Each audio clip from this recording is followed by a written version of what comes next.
was all right. All right, today we are going to continue on with the respiratory system. Our part B, we'll see how far we get. A lot of part A is all the different kind of structures, the basics on how air goes in and out. Today we're going to really kind of delve deeper into not just the big structures, but how does the gas exchange happen? The fact that we breathe to get oxygen in and carbon dioxide out, where is that gas exchanging take place in the alveoli? How does oxygen go in and carbon dioxide go out? It's kind of like, getting down even lower into the system. Now, the first part, I got a new clicker. Let's see if it works. It was working this morning.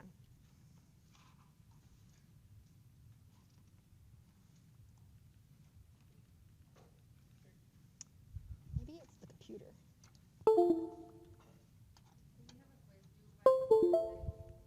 Nope. I wonder if this doesn't like to work because I've got two things plugged in. We're going to see. Because this clicker worked this morning because I got a brand new one. Now, when we're talking about respiration, we look at a bunch of different volumes. So I've got a slide of volumes, I've got a slide of capacities. And I'm like, this one is talking about 4 different volumes we're talking about when we talk about, this stupid thing. When we're talking about our respiratory system, probably using the old one. The first one is known as the tidal volume. This is the volume of air that goes in and out of our lungs with every breath. And this is just at rest. How much oxygen or air, I shouldn't even just say oxygen, how much air goes in and out of your lungs as you guys are just sitting there breathing right now. And on average, it's about 500 milliliters. The equivalent of my Diet Mountain Dew container of air goes in and out of your lungs as you are just sitting there. It's called tidal volume because it just rises and falls like the tides as you were breathing in and out. Your inspiratory reserve volume is if you were going to sit there right now and then try to take the deepest possible breath you could. If you're just like, try to get your lungs as high as and as full as possible. That's your inspiratory reserve volume. And you could, force in another approximately 3,000 milliliters, or almost 3 liters of air. Your expiratory reserve volume is after your normal breathing out, as you're just sitting there, if you try to force out additional air out of the lungs. That's your expiratory reserve volume. And then even after you tried to force out all of the air possible in your lung, you just try to breathe out the biggest breath ever, you're still not going to breathe out everything. You're still going to have what's known as residual volume. You're still always going to have air in the lungs. Otherwise, you would have full lung collapse. And so I'm like, these 4 volumes is used to assess your respiratory status. And I'm like, this is generally a healthy adult 20-year-old male. And I'm like, for these various volumes, and then that can change. If you're having other kinds of respiratory issues, those volumes can change. Now, we also, other than these 4 volumes, we start to add them together and we talk about different capacities.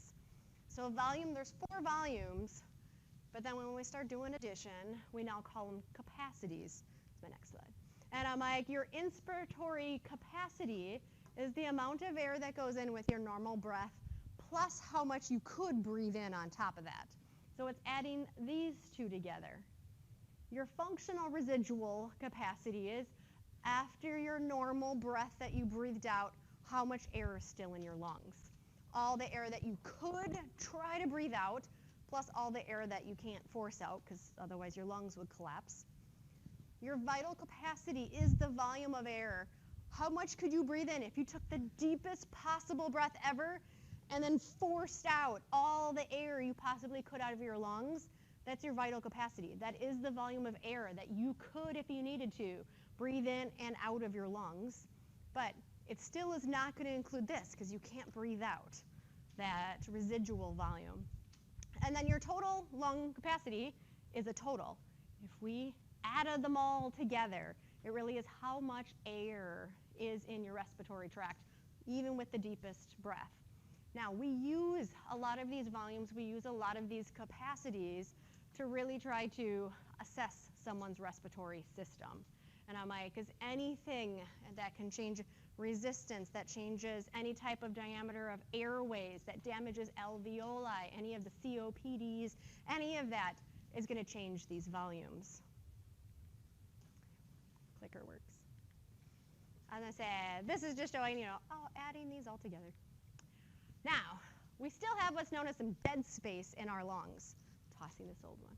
One, we have what's known as anatomical dead space, and we have alveolar dead space. Your anatomical dead space, this just means that there is air in your respiratory tract that's never going to contribute to any part of gas exchange. The fact that you have air sitting in your bronchial tubes, because it's not in the alveoli, because it's not going to be anywhere near blood vessels, it's not going to contribute to gas exchange. But there's still air in there, but we consider that anatomical dead space. So it contributes to no gas exchange, but there's still air in there. It's gone. Then we have alveolar dead space, the fact that there could still be some air in your alveoli that still also doesn't contribute to respiratory, doesn't contribute to any kind of gas exchange. There's times that you have some damaged alveoli. You could have fluid-filled alveoli, that the air can't get past the fluid for gas exchange. You could have some of your alveoli that there's been blockages that air can't get to it for normal gas exchange. And so you might have some alveoli that have air in it that also doesn't contribute to gas exchange. So your total dead space in your lungs is a combination of the two of them. It's not a big volume, but when we're trying to assess, total lung capacity, we do have to take into that additional volume of air that's in there that could change because there's been damage somewhere. Now, testing your respiratory, effectiveness. And I'm like, there's an instrument called the spirometer. Really, it's the one that if anyone has to go into the hospital and has possible issues with respiratory system, they hate the respiratory person. Because it's like you have to blow as hard as you possibly can, and I'm like, into these spirometers. And it really is detecting those volumes. And the volumes detect the various types of capacities, and the volumes can change depending if there is damage to anywhere in your respiratory tract. So a spirometer, as we're measuring volumes and calculating capacities, can look to see if there's an obstructive pulmonary disease, meaning there's obstruction in the airways somewhere. If that happens, your total lung capacity, your functional residual capacity, and your residual volume may all increase. And that's because you are filling up the airways somewhere. The air can't get out because there's an obstruction, and it will actually expand your lung volume. Problem is, there's an obstruction somewhere, and it requires additional muscles to be able to breathe in and out. And and it's exhausting. Restrictive disorders means you're going to have a reduced lung capacity because there's some type of damage to your lung tissue. And this happens a lot with smokers. They've damaged lung tissue, and some of that becomes fibrotic or almost a scar tissue. Well, you're not going to be able to have that nice expansion of lungs anymore, and all of those volumes and capacities can decrease just because it can't expand anymore because of that scar tissue.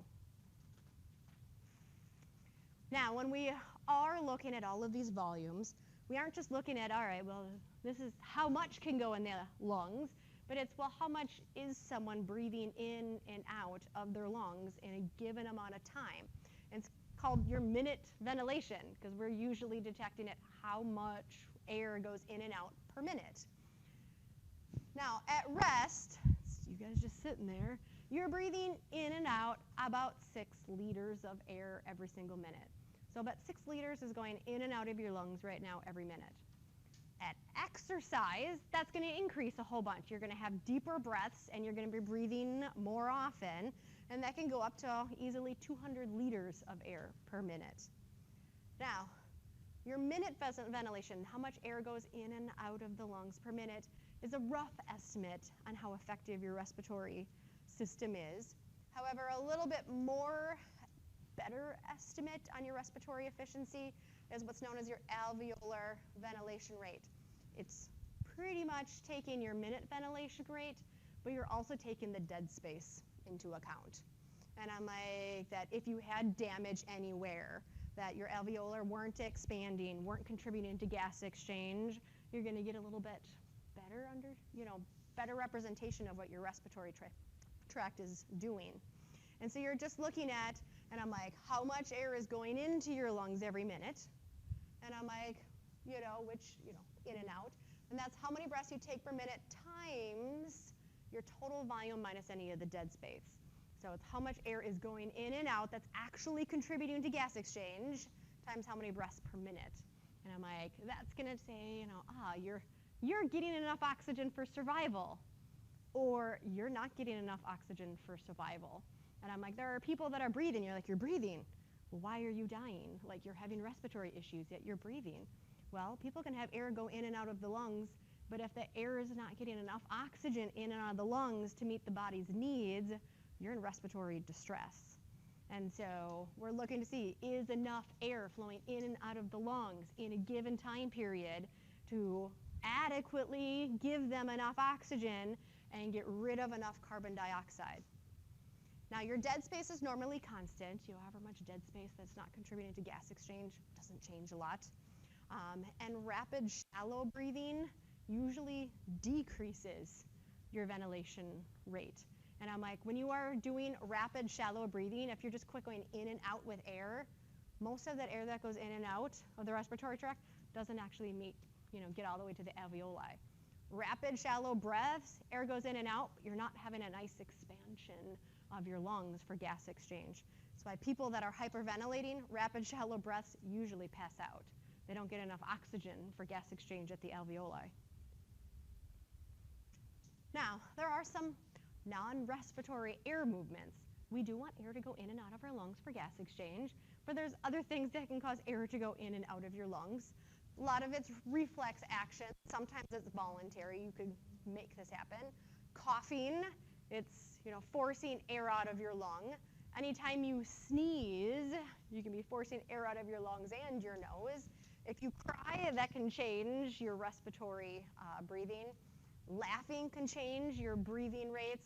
Hiccups is just your diaphragm pretty much just has a twitch. And I'm like, and you have the hiccups. And even yawning. And I'm like, it brings air in, but it's usually not for gas exchange. And I'm like, so it's all things that result in some type of respiratory movement, air moving in or out, but generally none of it's for gas exchange reasons.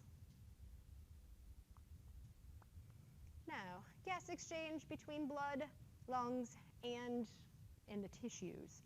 So we're going to have gas exchange at the lungs. It's where we get oxygen from the lungs into blood supply, but then we also have to take that oxygenated blood and drop off the oxygen at tissues. And then same thing with carbon dioxide. We're going to pick up carbon dioxide at tissues. That carbon dioxide is going to go to the lungs, and at the lungs we have to breathe it out.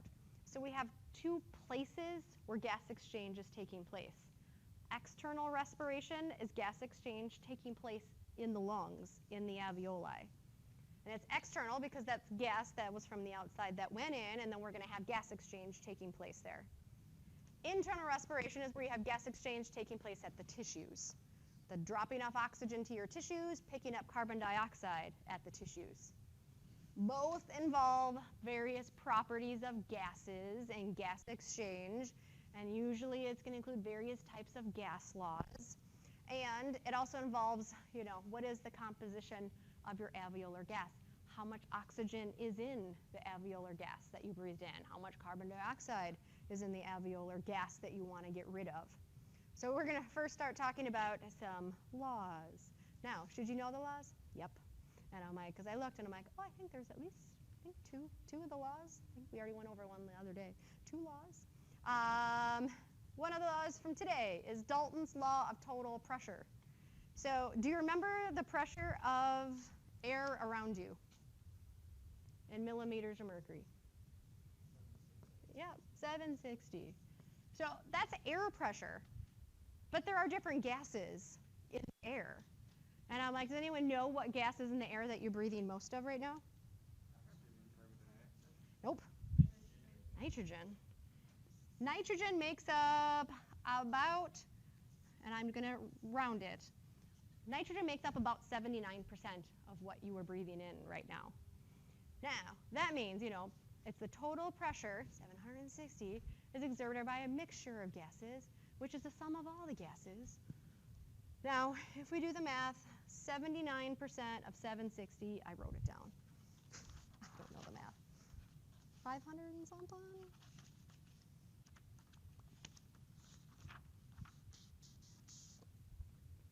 $597.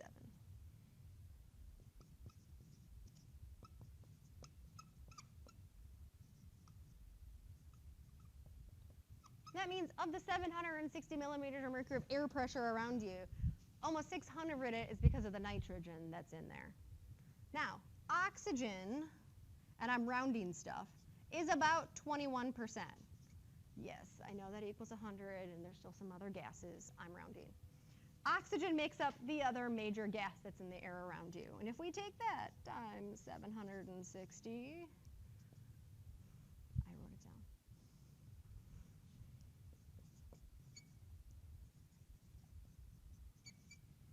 I know it doesn't equal 760. It's because I did the actual points, what they actually were. It's about 159 millimeters of mercury. If we add that together, what is it? Someone?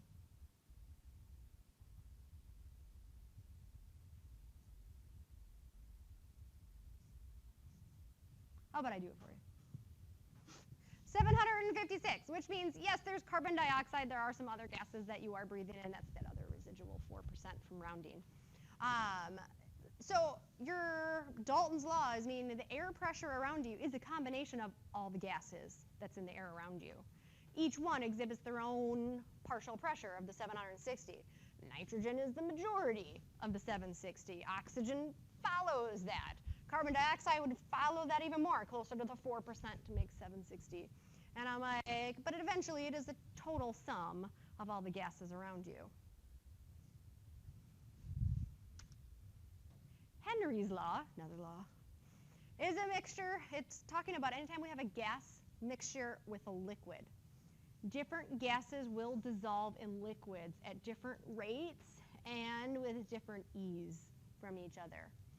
So each gas dissolves in proportion to its partial pressure. Certain gases, depending on their pressure, will dissolve in fluids easier than others. At equilibrium, the partial pressure in two phases. When I'm talking about two phases, I'm talking about gas versus liquid. And I'm like, water can be a gas. You could also have it in a liquid phase. But the amount of each gas that dissolves in any liquid, now sometimes that could be water. In our body, it's usually plasma, which is water-based. Depends on the solubility of the gas and the temperature that it can dissolve in. Carbon dioxide, even though it is a lower pressure, carbon dioxide as a gas is 20 times more soluble in water than oxygen, which is why what's in your pop? Carbon dioxide. It is easier to get carbon dioxide in a water-based fluid than oxygen. It will readily go into your water-based fluid 20 times easier than oxygen will. That's why we add carbon dioxide to things and not straight up oxygen. Now, I was going to say nitrogen itself doesn't like to dissolve. Temperature. As temperature rises, the solubility of that gas will start to go away. And I'm like, as any temperature goes up, that gas doesn't want to stay in a fluid. Now, my example how this pertains summertime, and I'm like, if you have a can of soda sitting out, so it doesn't have a cap on it, it has carbon dioxide in it, your warm can of soda will go flat faster when it's warm than when it's cold. As temperature increases, and I'm like, the solubility of that gas in that liquid goes away, and gas will dissipate into the air. Fun factoid, why to keep your beverages cold in the summer. They will stay bubbly longer, but that can affect how much gas is actually stored in our fluid and our plasma and our blood as well.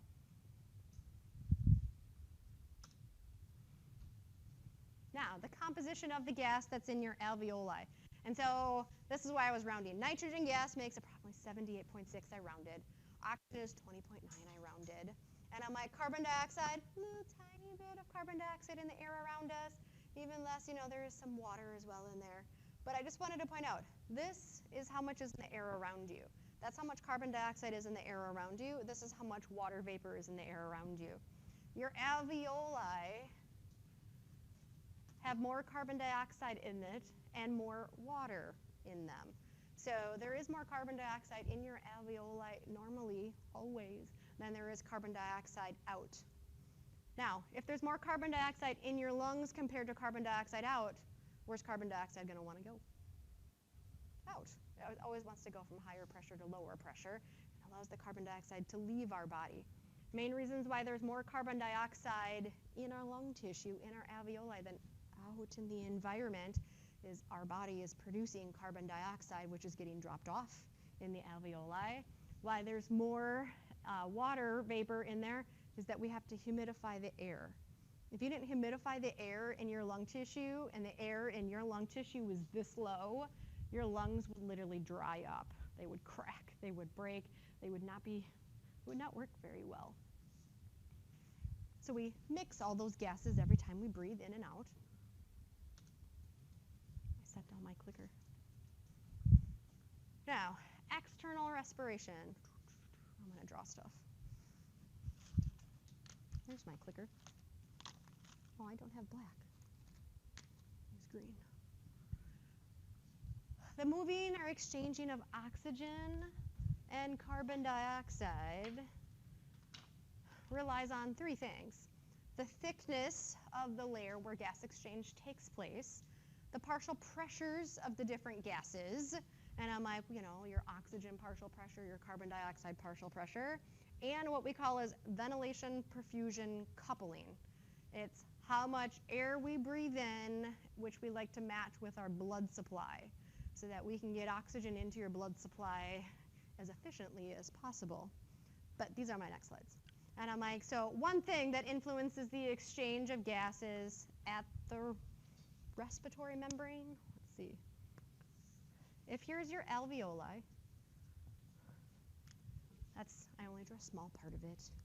In your lungs, here's your capillary.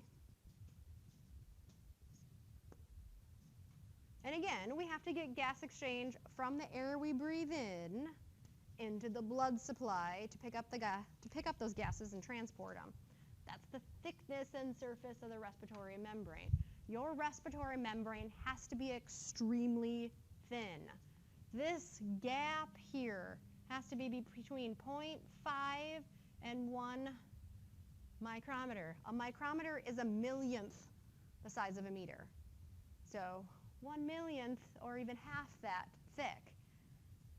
This cannot be very big. We have to get oxygen across and we have to get carbon dioxide out.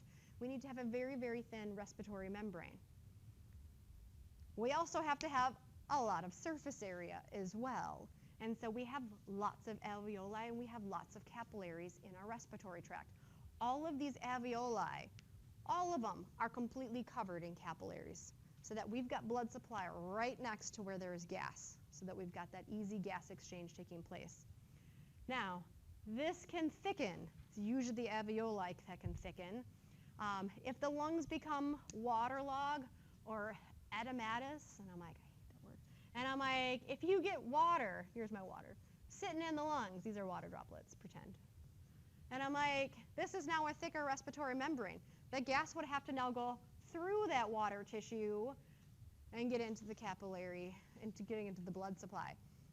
It's less likely to happen. This is what happens with people that have pneumonia and they have fluid on their lungs. They can be breathing, but is there enough gas exchange? No. And I'm like, so they're like, well, you're breathing fine. Yeah, but if the oxygen isn't getting across and carbon dioxide isn't getting dumped off, you're going to run into a lot of serious problems. So if you start having fluid build up in your lung, that thickens that layer that gas has to go across. Now, things that can decrease your surface area, and I'm like, emphysema, that's the breakdown of your alveolar walls. And I'm like, you are losing, I was going to say surface area. That, well, maybe that part of the alveoli isn't there anymore. Like, it's just gone. Like, just gone. We damaged it. And I'm like, you have less area where you can get gas exchange taking place. And my emphysema. Anytime if you've got tumors in the lung, well, that takes up place where you can't have gas exchange. Inflammation is going to thicken, usually it's around those capillaries where you can't get oxygen. And mucus in the lungs, same thing. You thicken that respiratory membrane. The other thing that drives gas exchange is your partial pressure. I'm going to redraw this.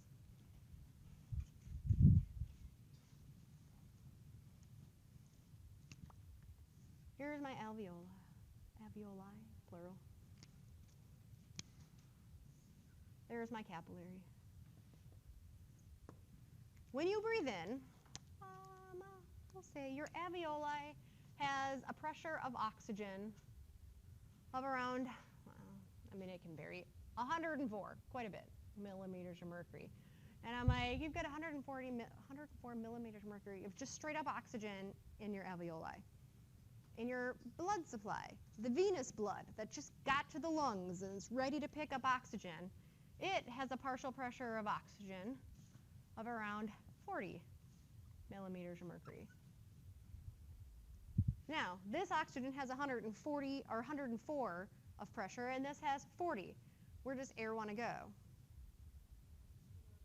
To the less. Pressure always wants to go where there's less pressure. So you've got air that's under a lot of pressure, air that's not under so much pressure. This drives oxygen to leave the alveoli and to go into the blood supply. There is a pressure difference in oxygen compared to the air that you just breathed in, compared to the blood supply that just got to the lungs. That's not a lot of oxygen, and it wants to pick up oxygen. So it's that difference in pressures that drives the oxygen flow into the blood. So it's not just like oxygen's like, I don't know, mosey on over there. It just wants to go. It's lazy. It wants to go where it's under high pressure. It wants to go under low pressure. And it meets equilibrium in a quarter of a second. And I'm like, so it moves very, very quickly. Now, reverse, I want blue, for carbon dioxide, because obviously we breathe in to get oxygen, but we also are breathing out to get rid of carbon dioxide. In the venous blood that just showed up here, our pressure of CO2 is about 45 millimeters of mercury. And in your lungs, you have a pressure of CO2 of around 40 millimeters of mercury. It's not a huge difference. It doesn't matter, though. Looking at the two numbers, where does carbon dioxide want to go? It wants to go to the alveoli. Even though it's not a huge difference, it does not matter. The carbon dioxide that's in the blood is under a higher pressure than the carbon dioxide that's in the alveoli, and it will cause carbon dioxide to go into the alveoli. Now, that carbon dioxide doesn't just transport itself around as a gas. We don't have bubbly blood, and so it has to come out of the fluid, and carbon dioxide can easily come out of the fluid. Just like we can put carbon dioxide into a fluid or a pop, carbon dioxide can easily come out of the fluid 20 times faster than oxygen can. So although it's not a big difference, it can easily go across the membrane very quickly. This is showing the 40s versus 45 in your tissues. I don't want to go through that. It's really just showing these two differences is driving oxygen moving from a high pressure to low pressure, and then it drops off oxygen. So so we have oxygen going from the lungs into the blood supply. That oxygen that's now in the blood supply is going to drop off oxygen at the tissues and pick up carbon dioxide, and it goes back.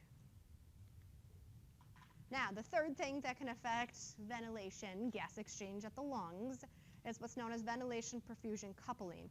This is meeting, and I'm like, how much blood flow is reaching the alveoli compared to how much gas are you breathing in? We want to match these. We want to have enough blood getting here to pick up the oxygen that you're breathing in. We also want to make sure you're breathing in enough oxygen for the blood flow to pick up. So we want to match these to be as efficient as possible. So maximize the amount of blood to maximize the amount of the oxygen that's breathed in.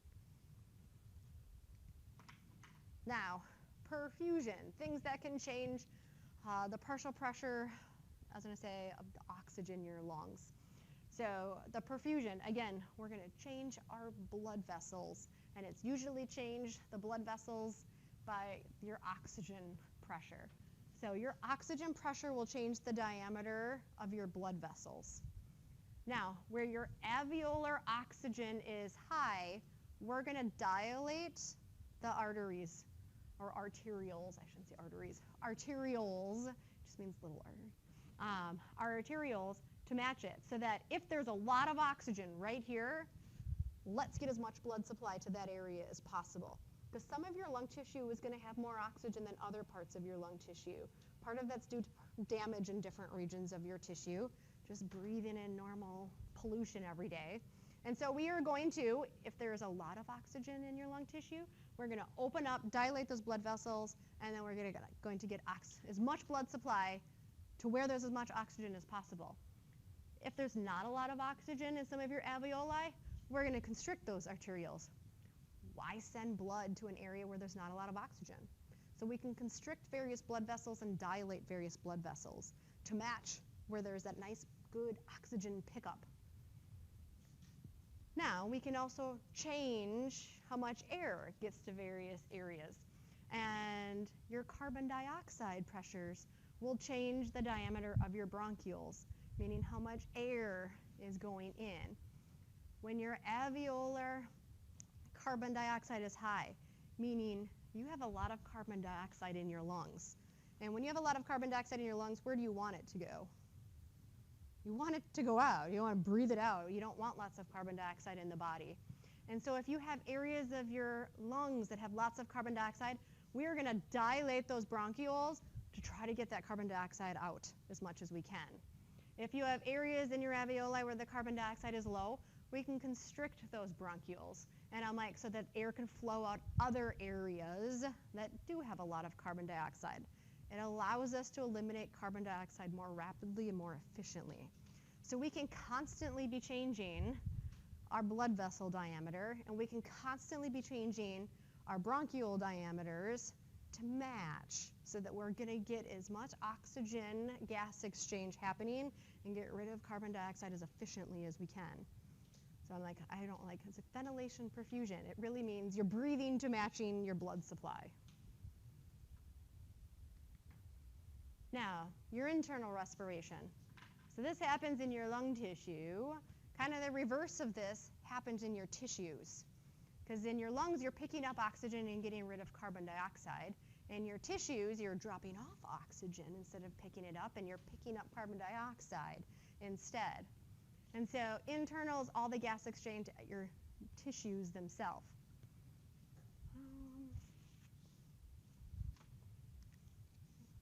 Want a different picture. I'm just drawing a cell. Here's tissue. Here's a blood vessel running next to it. Not the artistic person here. Now, it's different. Let's see. I don't remember which slides have all my numbers on it. I want the next slide, I think. Nope, not yet. We're going to go in reverse. In your tissues, nope, I'm going to write up the numbers on here for your blood vessels. So in your blood supply, I shouldn't have drawn it as a little part of what, anyways. And I'm like, in your venous blood that doesn't have a lot of oxygen, you have a partial pressure of oxygen, that is the 40. You have a partial pressure of carbon dioxide of around 45 millimeters of mercury.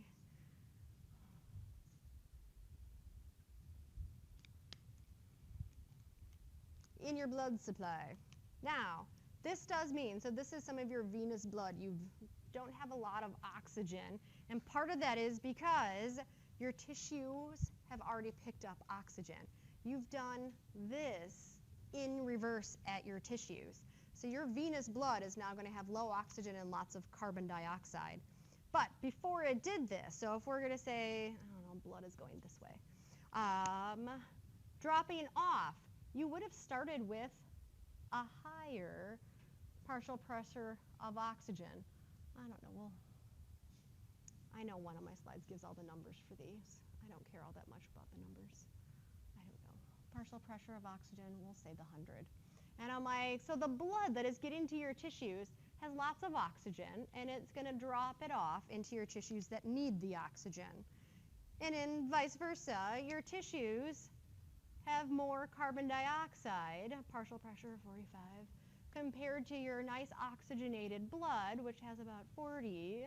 And your carbon dioxide is going to leave the tissues where carbon dioxide is generated, and it's going to go into the blood supply where there's less carbon dioxide. And so then that all the blood that's leaving your tissue area is going to have more carbon dioxide that it picked up from the tissues, and it's going to have less oxygen because it just got done dropping off our oxygen at the tissues. You're doing everything in reverse. So you still have respiration. It's still gas exchange, but it's in reverse. It's just doing the opposite. Now, how oxygen and carbon dioxide is transported around. Again, we do not have bubbly blood. If you looked underneath a microscope at your blood, you're not going to see bubbles in it. So although we are transporting gases, the gases are attached to other structures. And so we're first going to look at oxygen transport and how it's picked up and carried it around. And oxygen generally is picked up and stored in your hemoglobin on your red blood cells. About 1% is dissolved in plasma, but it is dissolved in there. That's not enough to be seeing bubbling gases in your plasma. The majority of it is attached to the iron molecule of hemoglobin found in your red blood cells. So oxygen is stored on iron in your red blood cells. And every hemoglobin molecule in your red blood cell can pick up 4 oxygen molecules. Now, one red blood cell could have 250 hemoglobin, times 4 molecules of oxygen.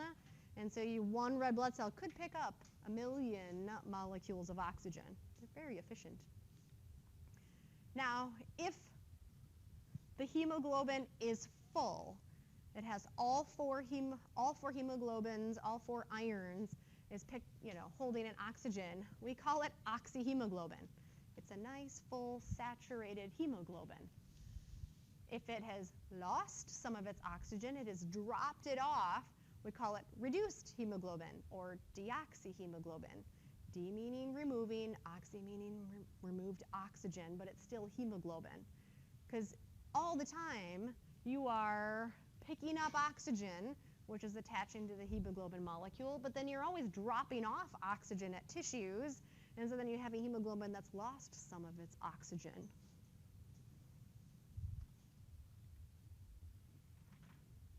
Now, the loading and unloading changes the shape of hemoglobin. So, I don't know if I've got a full shape of hemoglobin. Nope.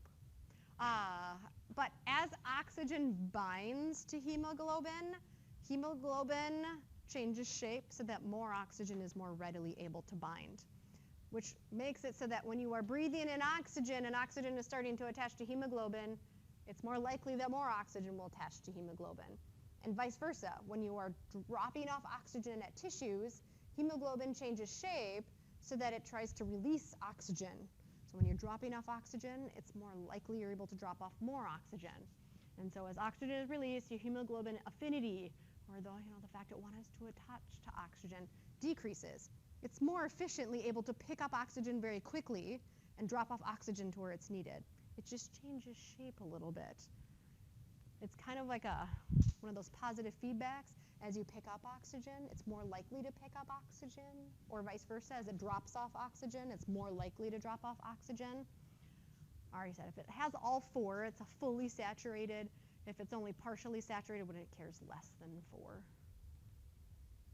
Now, the rate at how fast it can pick up and drop off oxygen varies, partly depending on what is the pressure of oxygen. If there is a lot of oxygen in the air, high partial pressure of oxygen, it's more likely that oxygen is going to attach to hemoglobin. The temperature can easily make oxygen, so it usually makes it oxygen unload. Your blood pH can change how fast oxygen is picked up, and even how much carbon dioxide is around can change how much oxygen is picked up and attached to hemoglobin. Now, in your arterial blood, so in your arteries where you have lots of oxygen, your pressure of oxygen is around 100 millimeters of mercury. And about every 100 milliliters of blood, about 20 milliliters of that is oxygen, volume-wise. And in your arterial blood, your hemoglobin is about 98% saturated. It's full. It's in your arterial blood. You are loading up that oxygen onto hemoglobin. Most of it is full, holding all 4 spots on the hemoglobin. Now, any further increases in the pressure of oxygen, if you decided to, I'm going to breathe in straight up 100% oxygen, that's really not going to change a whole lot for saturation. And on my partial pressure of oxygen at 100, you're 98% fully saturated. Any more increase in oxygen, it's not going to change a lot. You're almost already full to begin with. Now, in your venous blood, where you don't have as much oxygen because you just got done dropping it off, your partial pressure is around 40 millimeters of mercury. It contains about 15% volume of oxygen for every 100 milliliters of blood, and your hemoglobin is still 75% saturated. So even though we can say venous blood contains less oxygen, and it does, it goes from 98% saturated to 75% saturated. But that still means there's oxygen in your veins. It's known as venous return. You still have oxygen in your veins. Not as much oxygen in your veins, and I'm like, because it just got done unloading oxygen, but you still have oxygen in your veins. It's why if you don't take breaths for a little while, you don't just immediately die. You still have oxygen in your body and in your blood supply. Now, this is just showing if you change the partial pressures of oxygen a little bit, it doesn't change the hemoglobin saturation all that much.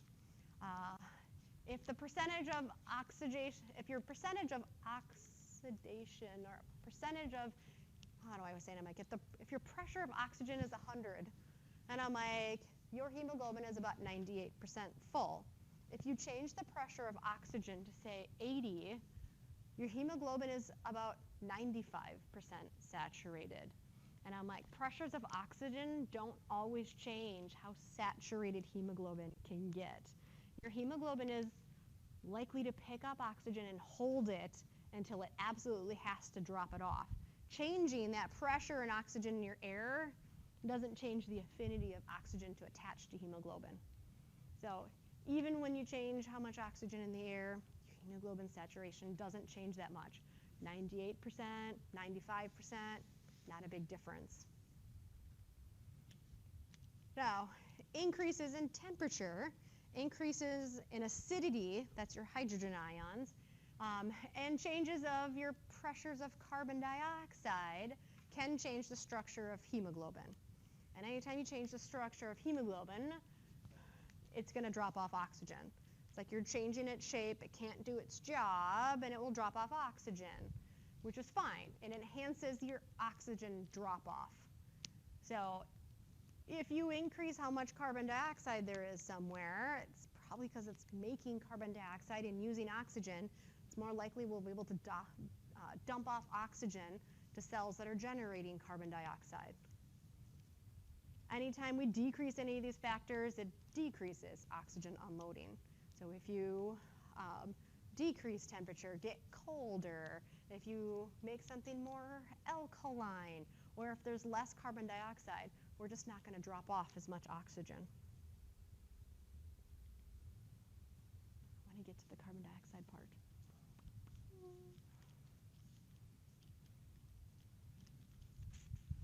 I want to get to the Bohr effect too. And I'm like, this comes down to cellular respiration, glycolysis, all of that, the Krebs cycle, the fact that our cells, when we break down sugar, when you are working out, when your cells are working out and breaking down sugar, you are using oxygen and you are generating carbon dioxide. Now, anytime you generate carbon dioxide will cause your blood to become acidic. It's coming up why. Good, I'll get to it. And I'm like, your carbon dioxide will cause your blood to become acidic. Anytime that happens, it's known as the Bohr effect. And I'm like, the oxygen hemoglobin bind unloads, and we're going to drop off oxygen to where it's needed. If you are generating carbon dioxide, you will need oxygen, and you're going to unload it to where it's needed the most. If you are working out and you're like, well, I'm just doing some arm workouts, I'm just sitting here, those arm muscles are working out, and they're the muscles, they're the cells that are generating the carbon dioxide. They're the ones that are using the oxygen, and it's in those muscles, in those cells, that are going to change the hemoglobin structure of the red blood cells that are going there so that oxygen gets dropped off. It's really our body's way of dropping off oxygen to where it's needed. And like, if you have parts of your body that are consuming lots of oxygen, well, those are parts of our body we have to drop off lots of oxygen. If you're just working out your arms, and I'm like, your blood's just hanging out, going all around the body, how do we know to give oxygen right there and not give oxygen to our toes? And I'm like, because those particular cells right there next to where you have carbon dioxide being made, it's going to change the structure of the hemoglobin to drop off oxygen. Heat also changes the affinity of oxygen. If you're working out muscles, are you generating heat? Yes, that's why you get hot. So if I'm working out my muscle right here, I'm just going to sit and just lift some weights on my one arm. And I'm like, I'm going to generate heat right there. So any of the blood that's going right there is going to be a little bit warmer, and it's going to change the hemoglobin structure, and I'll be able to drop off oxygen right where I'm generating the heat. It's, again, another way that we can get oxygen to where it is needed.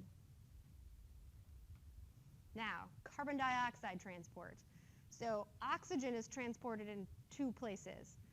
A little tiny bit is dissolved in plasma, and the majority is attached to hemoglobin. Carbon dioxide, there's three ways or places that carbon dioxide can be transported. One of that is some of it can be dissolved in your plasma, and even a little bit more than oxygen can. Some of it can be attached to the globin part of hemoglobin. So oxygen likes the heme of the hemoglobin, but carbon dioxide can attach to the globin part of hemoglobin. And when the hemoglobin is full of lots of carbon dioxide, we call it carboamina hemoglobin. Long word. Lots of carbon dioxide attached to it. But the majority of carbon dioxide is transported as a bicarbonate ion, the HCO3, because there's an equation coming up. It's a good equation to know, at least understand. And I'm like, but most of your carbon dioxide is, again, it's not hanging out as a gas. It's not even attached to another structure. It changes, so it's not CO2. Instead, it's HCO3 with a negative charge. This equation, because I was going to write it up here. So you breathe in carbon dioxide. That's what goes into your body. However, it will mix with water.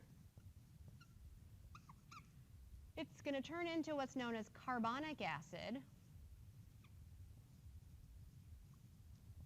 But it doesn't like to stay as carbonic acid. And so it breaks down right away into hydrogen ions and your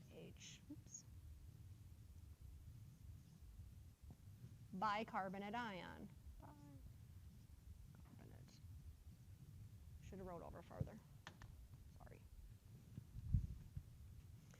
So almost all of your carbon dioxide, you breathed it in, and right away it gets changed into HCO3. So your carbon dioxide does not transport around in your body as CO2. Very little of it does. Most of it hangs out in your body as a bicarbonate ion. However, when it gets to the lungs, because we can keep doing this, so your cells, as they generate carbon dioxide, go that way. But when we get to the lungs, because you have to breathe out carbon dioxide, it goes in reverse. All of those arrows can go either direction. So your tissues that are generating carbon dioxide, it's going to go this way. that you have HCO3 hanging out in your plasma.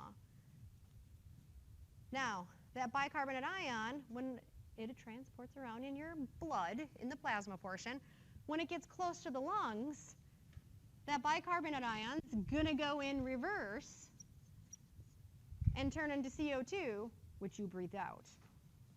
So CO2 doesn't hang out as CO2, like ever. And I'm like, it right away turns into bicarbonate ion, transports around in your blood, and then when it gets close to the lungs, it goes in reverse so that you can breathe out that CO2. There are various enzymes that can go back and forth and do this very, very quickly. Now, this process happens really fast in your red blood cells. It can happen in plasma as well, but it's not as fast. You have the enzyme carbonic anhydrase that can make this happen very, very quickly. So as soon as carbon dioxide is generated from your tissues, it gets stored as a bicarbonate ion.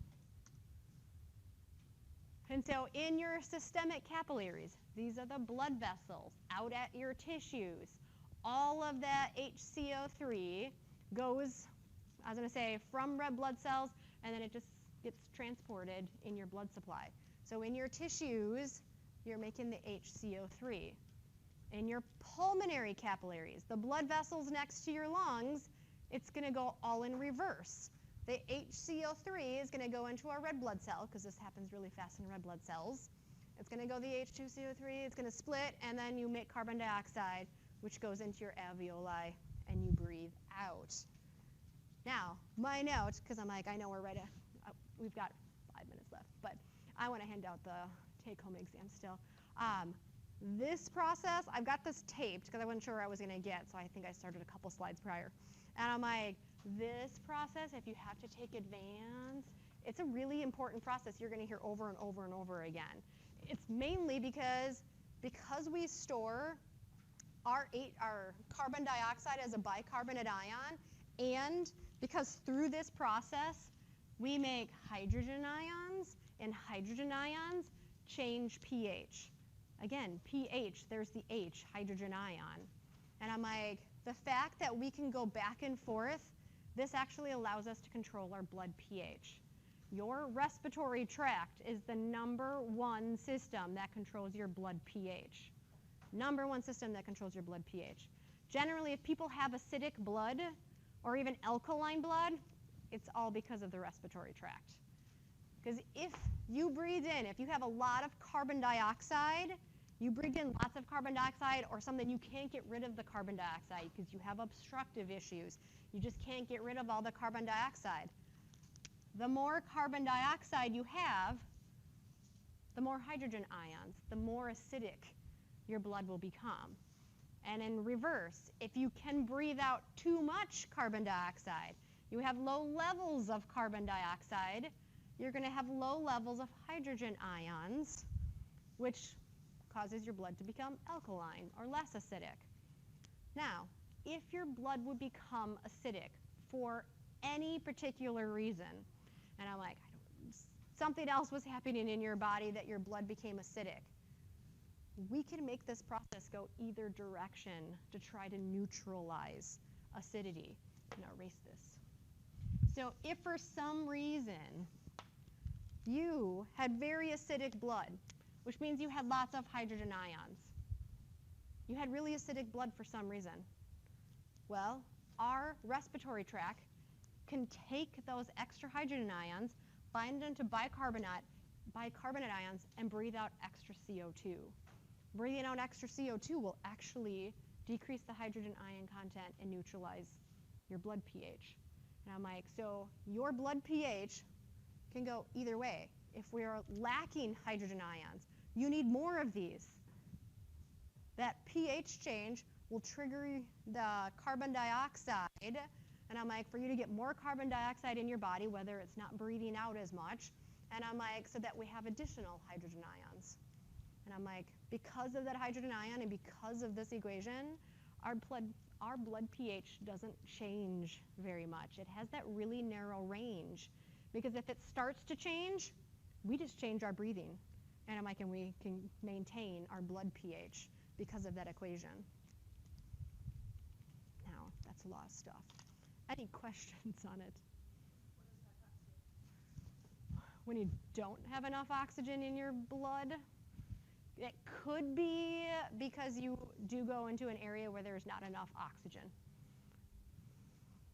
I was going to say it could be something respiratory that you're just not maintaining the oxygen. There's something wrong with your red blood cells. High altitude will cause you to go hypoxic, but after a while, you'll start to make more red blood cells to pick up the oxygens. Yep. And I'm like, eventually you get back to where you need to be.